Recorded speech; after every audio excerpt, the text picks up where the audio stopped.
जय मसीह की। ये मेरे लिए बहुत बड़ा सौभाग्य है कि मैं आज भारतीय मसीह संघ के इस बड़े मंच में आकर अपने जीवित परमेश्वर के वचन से मैं आपसे बातचीत कर सकूं। और मैं जानता हूं कि हमारा परमेश्वर जो है वो योजनाओं का परमेश्वर है। और यिर्मयाह 29:11 में ऐसा लिखा है कि परमेश्वर कहता है कि मैं जानता हूं कि तेरे विश्व में मैंने जो योजनाएं बनाई हैं वो लाभ ही की हैं, हानि की नहीं है। आमीन।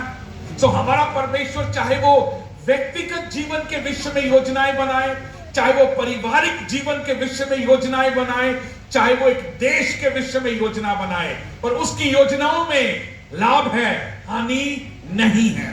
और हम जो परमेश्वर के जो लोग हैं, जो उसके स्वरूप में, उसकी समानता में रचे गए हैं, आज हम भी इस बात की घोषणा करते हैं कि परमेश्वर के लोग परमेश्वर की योजनाओं के साथ इस देश में रहते हैं और वो योजनाएं लाभ ही की हैं, हानि की नहीं है। और बाइबल में लिखा है कि अंत में वो हमारी आशा को भी पूरा करता है। आमीन। सो परमेश्वर के हृदय के साथ हम जुड़े हुए लोग हैं। हम परमेश्वर के हृदय को जानने वाले लोग हैं और परमेश्वर के हृदय को ही लोगों को दिखाने वाले लोग हैं। और परमेश्वर का जो हृदय है वो ये कहता है कि परमेश्वर ने जगत से ऐसा प्रेम किया कि उसने अपना इकलौता पुत्र प्रभु यीशु मसीह दे दिया, ताकि जो कोई भी उस पर विश्वास करे वह नाश ना हो परंतु अनंत जीवन पाए। और बाइबल में लिखा है कि परमेश्वर ने अपना प्रेम हमें उस वक्त प्रकट किया कि जब हम पापी थे, वो हमारे अपराधों के लिए मर गया, गाड़ा गया, और तीसरे दिन मुर्दों में से जी उठा है। और पौलुस कहता है कि अगर यीशु मसीह मुर्दों में से जी नहीं उठता तो हमारा विश्वास करना और हमारा सुसमाचार सुनाना दोनों व्यर्थ ठहरता है। लेकिन हमारा यीशु मसीह मृत्यु, पाप और शैतान के ऊपर विजयी होकर उसने कहा है कि जीवन और मृत्यु की कुंजियां प्रभु यीशु मसीह के पास है। तो मैं परमेश्वर का धन्यवाद देता हूं इस बहुत ही सुंदर समय के लिए। और मैं पूरी मसीह मंच की पूरी मंडली को मैं बहुत बहुत धन्यवाद देना चाहता हूं। और जिस दर्शन के साथ आपने जो कदम उठाया है, परमेश्वर आपके लिए नए दरवाजों को खोले, आपकी सीमाओं को बढ़ाए, आपके तंबुओं को चौड़ा करे। और मेरी ये प्रार्थना है कि जहां जहां आप जाएं और जिस जगह पे आप पैर रखें, परमेश्वर आपको 100% विजयी देने पाए। क्योंकि ये युद्ध हमारा नहीं है, ये युद्ध हमारे परमेश्वर का है। हालेलुया। हमारा परमेश्वर जो हमारे आगे आगे होकर चलता है, और लिखा है कि वो हमारे लिए सीधा मार्ग निकालता है। तू अपनी समझ का सहारा मत लेना, वरन संपूर्ण मन से यहोवा पर भरोसा रखना, उसी को स्मरण करके अपने सारे काम करना, तब वो तेरे लिए सीधा मार्ग निकालेगा। और जो कुछ तू करेगा तो उसमें सफल होगा। आमीन। हमारा परमेश्वर सफलता का परमेश्वर है। लेकिन इससे पहले कि हम परमेश्वर के वचन की ओर जाएं, मैं अपने बीच में जो स्वामी मुरारी दास जी है, मैं उनका भी बहुत बहुत धन्यवाद देना चाहता हूं। और मेरी ये प्रार्थना है, और जिस प्रकार परमेश्वर का वचन हमसे कहता है, जिस प्रकार परमेश्वर का वचन हमसे कहता है कि जिस नगर में जाओ, जिस घर में जाओ, उनके लिए क्या मांगो? कल्याण मांगो। तो आज हम मिलकर परमेश्वर के लोग इस परमेश्वर के इस खूबसूरत सृष्टि के ऊपर हम कल्याण बोलते हैं। और हमारी ये प्रार्थना है कि जितने यहां पर आए हैं, आप में से प्रत्येक परमेश्वर के कल्याण को अपने साथ लेकर जाएं, और आने वाले वक्त में आप परमेश्वर की भलाइयों को अपने जीवन में, अपने परिवार में, अपने नगर में, अपने गांव में और अपने शहर में आप देखने पाए। हालेलुया। तो आज मैं परमेश्वर के वचन से कुछ चंद आपसे बात करना चाहता हूं। लेकिन ये बातचीत एक प्रेरणादायक है, ये बातचीत एक दर्शन से भरी हुई है, ये बातचीत एक कदम उठाने के लिए भरी है। क्योंकि हम बहुत समय हो गया सुनते सुनते सुनते, और मैं सोचता हूं कि परमेश्वर ने अब ये वो वक्त लेकर आया है कि जहां पर जो सुना है उसके अनुसार कदम उठाया जाए। बिना कर्म के विश्वास व्यर्थ है, बिना कर्म के विश्वास मुर्दा है। और अगर मैं और आप ये विश्वास करते हैं कि परमेश्वर ने हमें अपने नगर में, अपने देश में एक बड़े उद्देश्य के साथ रखा है, तो मेरे प्रियो ये वक्त है उस उद्देश्य की पूर्ति का। ये वक्त है उस कदम को उठाने का कि जहां पे परमेश्वर आपके और मेरे द्वारा बड़ी शांति, बड़े छुटकारे को हमारे देश में स्थापित करने पाए। अगर धर्मी जन अपना मुंह बंद रखेगा तो कौन सुनाएगा, और अगर कोई सुनाएगा नहीं तो कौन कैसे सुनेगा, और अगर कोई सुनेगा नहीं तो कौन कैसे विश्वास करेगा। ये मेरा और आपका बड़ा दायित्व बनता है, बड़ी जिम्मेदारी है। मैं जानता हूं परमेश्वर ने, अगर आप पढ़कर देखिए इफिसियों की किताब उसका 2 अध्याय और उसके 10 वचन में ऐसा लिखा है कि हम जानते हैं कि परमेश्वर ने संसार की उत्पत्ति से पहले हमें सृजा है। और क्यों सृजा है, ये बाइबल में लिखा है कि परमेश्वर ने हमें इसलिए सृजा ताकि हम उसके द्वारा अच्छे कामों को कर सके। We have been created, हम सृजे गए हैं, परमेश्वर ने हमें सृष्टि की है। मेरे प्रियो, इस बात को हमेशा याद रखिएगा कि परमेश्वर जब भी कुछ बनाता है वो बिना उद्देश्य के नहीं बनाता है। मैं और आप परमेश्वर की मनसा के अनुसार बनाए गए हैं, उसकी इच्छा के अनुसार बनाए गए हैं। और आज इस बात को मानिएगा और जानिएगा और विश्वास करिएगा कि जहां परमेश्वर ने आपको और मुझको रखा है वो एक उद्देश्य के साथ रखा है। जिस जगह पे रखा है एक उद्देश्य के साथ रखा है, जिस पदवी पे रखा है एक उद्देश्य के साथ रखा है। नेहमिया राजा के महल में प्याला देने वाला व्यक्ति था, पर जब उसको अपने शहर के बारे में, अपने देश के बारे में, यरूशलेम के बारे में पता चला तो बाइबल में लिखा है उसने अपने देश के लिए प्रार्थना भी की और उसके बाद जाकर उसने अपने देश के शहर को दोबारा पुनर्स्थापित भी किया। आज आप अपने देश के हालात को जानने के बाद क्या करते हैं? नेहमिया ने जब अपने देश के बारे में सुना वो चुप नहीं बैठा, वो परमेश्वर के सामने प्रार्थना की। यहां तक कि अपनी नौकरी के दौरान में भी राजा ने उससे पूछा, नेहमिया इतना उदास चेहरा क्यों है? और सुनिए नेहमिया ने क्या जवाब दिया। वो बोलता है कि जब मेरा शहर उजाड़ पड़ा हुआ है तो मैं कैसे प्रसन्न रह सकता? मेरा शहर, मेरा शहर। मेरे प्रियो, ये वो वक्त आ गया है कि मुझे अपना देश कहना पड़ेगा, मुझे ये मेरा शहर कहना पड़ेगा। ये मेरे लोग हैं, ये मेरा नगर है, ये मेरी सोसाइटी है, ये मेरा देश है। और मुझे मेरे देश के लिए अगर हालात पता चलते हैं तो हालात को जानने के बाद क्या मैं बैठकर केवल आलोचना करता हूं? यहाँ के लोग कुछ अच्छा काम नहीं कर रहे हैं, यहाँ के ऐसे अधिकारी लोग सही से काम नहीं कर रहे हैं। पर यह वक्त आ गया है अपनी जिम्मेदारी को लेने का। नेहमिया ने अपनी जिम्मेदारी उठाई। एस्तर को पता चला कि यहूदी समाज के विरुद्ध में एक षड्यंत्र रचा गया है और बाइबल में लिखा है मोर्दकई ने जाकर एस्तर से बोला, एस्तर तेरे समाज के लोग खतरे में हैं। और एस्तर बोलती, मैं क्या कर सकती हूं? मैं तो कुछ नहीं कर सकती। मोर्दकई ने एस्तर से बोला, एस्तर ये जान ले कि अगर तू आज अपने लोगों के लिए नहीं खड़ी होगी तो परमेश्वर अपने लोगों के लिए उद्धार किसी भी दिशा से ला सकता है।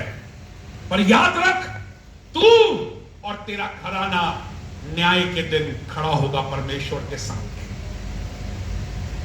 तुझे क्या पता कि परमेश्वर तुझे महल में इसी उद्देश्य के साथ लेकर आया है। मेरे प्रियो, आज मैं और आप इस स्थान पर अचानक नहीं आए। क्या पता परमेश्वर आपको और मुझको इसी उद्देश्य के लिए लेकर आया है कि जिस प्रकार एस्तर अपने समाज के लिए, अपने लोगों के लिए खड़ी हो गई। वो अपनी जिम्मेदारी को समझ नहीं रही थी, पर मोर्दकई ने उसको एहसास दिलाया कि एस्तर, परमेश्वर तुझे इस महल में एक बड़े उद्देश्य के साथ लेकर आया है। और ये वो वक्त था कि एस्तर ने अपनी जिम्मेदारी को समझा और अपने लोगों के लिए खड़ी हो गई, अपने समाज के लिए खड़ी हो गई और परमेश्वर ने उनकी प्रार्थना के द्वारा एक बहुत बड़ा छुटकारा उनको दिया।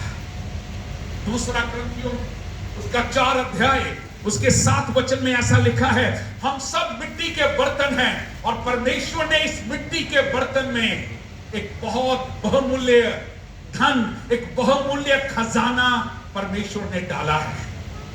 क्या हम इस खजाने को दबा के रखेंगे? क्या हम इस खजाने को डर के मारे दबा के रखेंगे या इस खजाने को निकलने देंगे? और मेरे प्रियो, सबके अंदर एक खजाना जो परमेश्वर ने सबके अंदर डाला है और वो है प्रार्थना का खजाना। आप ये मत कहिएगा मैं कहां जाऊं, मैं कैसे करूं। मेरे प्रियो, प्रार्थना अपने आप में एक बहुत बड़ा खजाना है। जब प्रार्थना के साथ अपने शहर को परमेश्वर के सामने उठाते हैं, प्रार्थना के द्वारा अपने अधिकारियों को परमेश्वर के सामने उठाते हैं, प्रार्थना के द्वारा अपने नगर को, अपने देश को परमेश्वर के सामने उठाते हैं, तो याकूब की पत्री उसका 5 अध्याय कहता है, धर्मी जन की प्रार्थना के प्रभाव से बहुत कुछ होता है, बहुत कुछ होता है। परमेश्वर के एक दास थे जिनका नाम था वेस्ले ट्वेल। उन्होंने किताब लिखी थी और वो था संसार को प्रार्थना के द्वारा छूना। Touch the world through prayer. संसार को, विश्व को प्रार्थना के द्वारा छूना। और मेरे प्रियो, आज भी परमेश्वर हमारे नगर को, हमारे देश को प्रार्थना के द्वारा छूना चाहता है, प्रेम के द्वारा छूना चाहता है, माफी के द्वारा छूना चाहता है, अनुग्रह के द्वारा छूना चाहता है, करुणा के द्वारा छूना चाहता है, उद्धार के द्वारा छूना चाहता है, क्षमा के द्वारा परमेश्वर हमारे देश और हमारे नगर को छूना चाहता है। आइए जरा मेरे साथ निकालिए। मेरा आज का जो विषय है वो परमेश्वर हमसे क्या चाहता है। What God expects from us. परमेश्वर की क्या अपेक्षा है अपने लोगों से। आज जितने आप बैठे हुए हैं, मैं आपका नाम नहीं जानता, आप मुझे नहीं जानते व्यक्तिगत तौर पर परमेश्वर जिसने आपको और मुझे सृजा है, परमेश्वर जिसने आपको और मुझको अपने स्वरूप में बनाया है।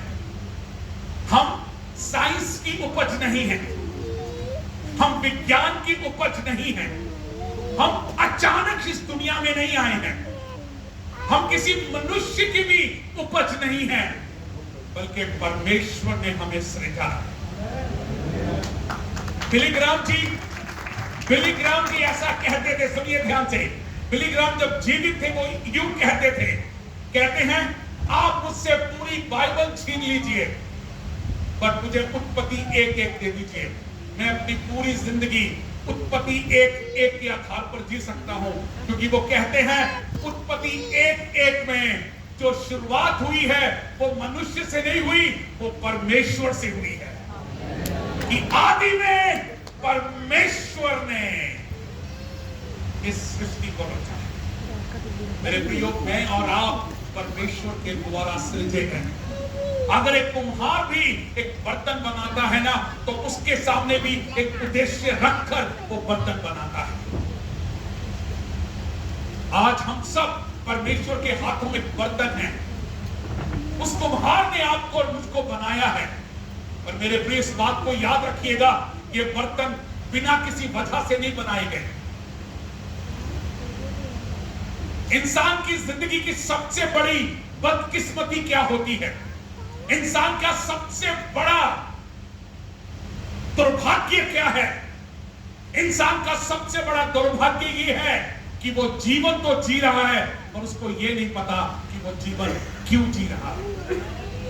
इतिहास में एक बहुत बड़ी घटना हुई, मैं उस व्यक्ति का नाम नहीं बताऊंगा आपको। मैं मरने के कगार पे था और उनसे पूछा गया, सर आप मरने के कगार पर हैं, मैं चाहता हूं कि मरने से पहले आप मुझे कुछ ऐसी चंद मुख्य बातें बता के जाएं जो आपने अपने जीवन से सीखी। अपने जीवन का निचोड़ बताइए, अपने जीवन का मूल मुझे बताइए।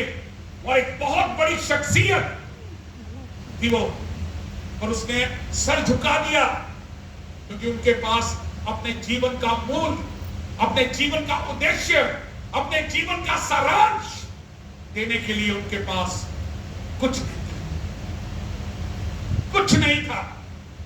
बड़ी बड़ी शख्सियत, लोगों में उनका नाम था, पर जीवन क्यों जिया, जीवन के पीछे क्या उद्देश्य था, उनको नहीं पता। मेरे प्रियो, आज अपने आप से सवाल करिए कि परमेश्वर ने मुझे इस जमीन पर क्यों रखा है? क्या परमेश्वर ने आपको बना के कोई गलती की?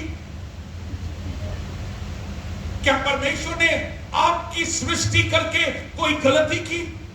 अपने आप से सवाल करिए, क्या परमेश्वर ने मुझे इस पृथ्वी पर जीवित रखकर कोई गलती की? अगर आज मैं जीवित हूं, क्या ये कोई गलती है या एक कोई बड़ा उद्देश्य है? कई बार जवान लोग अपने जीवन से हार जाते हैं, अपने जीवन को खत्म करने के लिए कोशिश करते हैं। क्यों? क्योंकि उनको अपने जीवन में कोई मायने नजर नहीं आता है, कोई मतलब नजर नहीं आता है। पर एक बात याद रखिएगा, यहां पर जितने बैठे हैं सबको परमेश्वर ने एक बड़े उद्देश्य के साथ सृजा है। शायद आपकी टीचर आपको उद्देश्य बताने में फेल हो गए, शायद आपके माँ बाप आपको बताने में फेल हो सकते हैं, आपके दोस्त, आपके मित्रगण बताने में फेल हो सकते हैं, पर जिसने आपको सृजा है वो कभी भी फेल नहीं होगा। हालेलुया।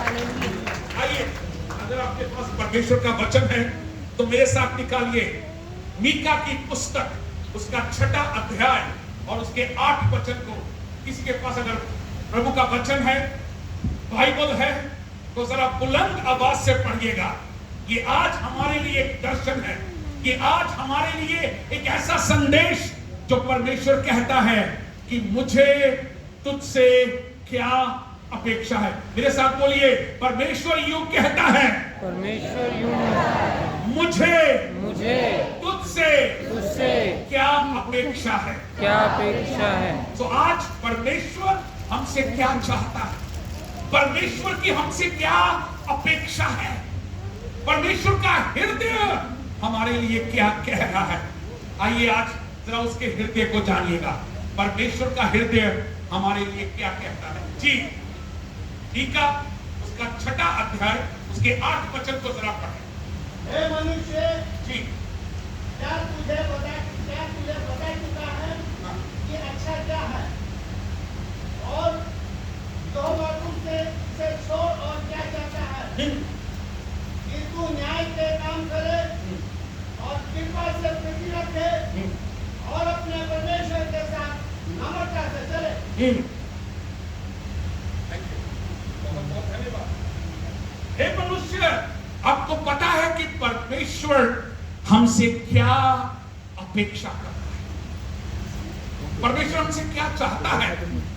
और आज ये सामूहिक रूप पर परमेश्वर हमसे बात कर रहा है, और उसके साथ साथ वो हमसे व्यक्तिगत तौर पे भी हमसे बात कर रहा है।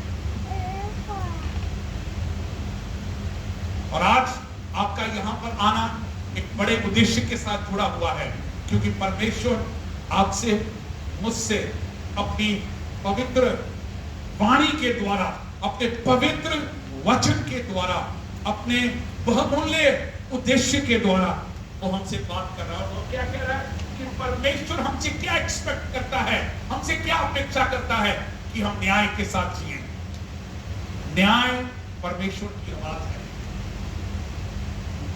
न्याय परमेश्वर हमसे चाहता है। और बाइबल में क्या लिखा है? परमेश्वर चाहता है कि हम क्या करें? प्रेम के साथ, तरस के साथ और परमेश्वर के साथ नम्रता के साथ चलें, न्याय करना, सही और गलत का फैसला करना। और मेरे प्रियो, सही गलत दूसरों की जिंदगियों में बाद में, सबसे पहले अपने जीवन में सही और गलत को कह देना, मान लेना, हाँ मैं यहां पे गलत था, हाँ ये गलत हो रहा है, हाँ ये गलत नहीं होना चाहिए। न्याय, विधवाओं का न्याय करना, अनाथों का न्याय करना, सताए हुए को न्याय देना, जिनका कोई नहीं, उनके लिए आवाज बनना। कौन बनेगा आवाज? न्याय की आवाज कौन बनेगा? दया की आवाज कौन बनेगा? उनका हक दिलाने वाली आवाज कौन बनेगा? परमेश्वर ने कहा, मूसा, मैं अपने लोगों के मध्य में उतर कर आ रहा हूं, और इसलिए तू जा, क्योंकि तू मेरी आवाज बनकर मेरे लोगों के मध्य में जाएगा। मेरे प्रियो, परमेश्वर आपको अपने लोगों के मध्य में अपनी आवाज बनाकर रखना चाहता है, भेजना चाहता है, ताकि उनका न्याय किया जाए, उनके ऊपर से जुआ तोड़ा जाए, उनके ऊपर से हर तरह का जो उपद्रव है वो तोड़ा जाए, ताकि आपके द्वारा, मेरे द्वारा परमेश्वर अपने तरस, अपने करुणा, अपने अनुग्रह और अपने प्रेम को वो दिखा सके। आज परमेश्वर की आवाज कौन बनेगा? यही परमेश्वर आपसे और मुझसे अपेक्षा करता है कि न्याय चुकाया जाए। अपने घरों में न्याय करिए, सही को सही, गलत को गलत बोलिएगा। अपने समाज में सही को सही, गलत को गलत बोलिएगा। चाहे हम खुद उस गलत को कर रहे हो तो मानिए मैंने गलत किया है। आज न्याय की आवाज, दया की आवाज, प्रेम की आवाज, और सबसे बढ़कर बाइबल कहती है, परमेश्वर का वचन कहता है, नम्रता के साथ हम परमेश्वर के साथ चले। नम्रता के साथ। तो मेरी ये प्रार्थना है कि परमेश्वर अपने वचन की सच्चाई के द्वारा आज हमारे हृदयों को कायल करे। मैं चाहता हूं कि आखिर में एक वचन और हम पढ़ें और उसके बाद मैं बैठना चाहूंगा। व्यवस्था विवरण की किताब, व्यवस्था विवरण, उसका 10 अध्याय और उसके 12 और 13 वचन में यहां में परमेश्वर कुछ और बातें हमसे कहता है कि मैं क्या चाहता हूं। What God required, परमेश्वर क्या हमसे चाहता है। व्यवस्था विवरण उसका 10 अध्याय, उसके 12 और 13 वचन में क्या लिखा है? अब हे इस्राएल, मेरा परमेश्वर यहोवा तुझसे इसके सिवाय और क्या चाहता है कि जी। तू अपने परमेश्वर यहोवा का भय माने है माने और उसके सारे मार्गों पर चले, चले, उससे प्रेम रखे उससे प्रेम रखे, और अपने पूरे मन और अपने सारे प्राण से उसकी सेवा करे। सेवा करे। और यहोवा की जो जो आज्ञा और विधि मैं आज तुझे सुनाता हूँ, उनको ग्रहण करे, जिससे तेरा भला हो। परमेश्वर हमसे क्या चाहता है कि हम उसका भय माने। भय मानने का मतलब होता है परमेश्वर का आदर करें। जब परमेश्वर के मन भाती हुई बातें हम करते हैं, जब हम न्याय चुकाते हैं, जब हम धर्म और साथ न्याय के साथ इस पृथ्वी पर ऊपर रहते हैं, करुणा के साथ, अनुग्रह के साथ, प्रेम के साथ, क्षमा के साथ, मेल मिलाप के साथ, यूनिटी के साथ, एकता के साथ, क्षमा के साथ और एक दूसरे के प्रति अनुग्रहकारी होते हैं, तो मेरे प्रियो, ये परमेश्वर को भाता है। आइए आज एक प्रण लें कि मेरा जीवन परमेश्वर के वचन का आदर करने के लिए, परमेश्वर का आदर करने के लिए और उसकी न्याय और उसकी दया और उसकी करुणा की आवाज बनने के लिए मैं जब तक जीऊंगा इस पृथ्वी के ऊपर, मेरे जीवन से परमेश्वर की दया और उसका न्याय और उसका प्रेम बहता रहेगा। परमेश्वर आप सबको आशीष और बरकत दे। Thank you so much. जोरदार ताली बजाएं।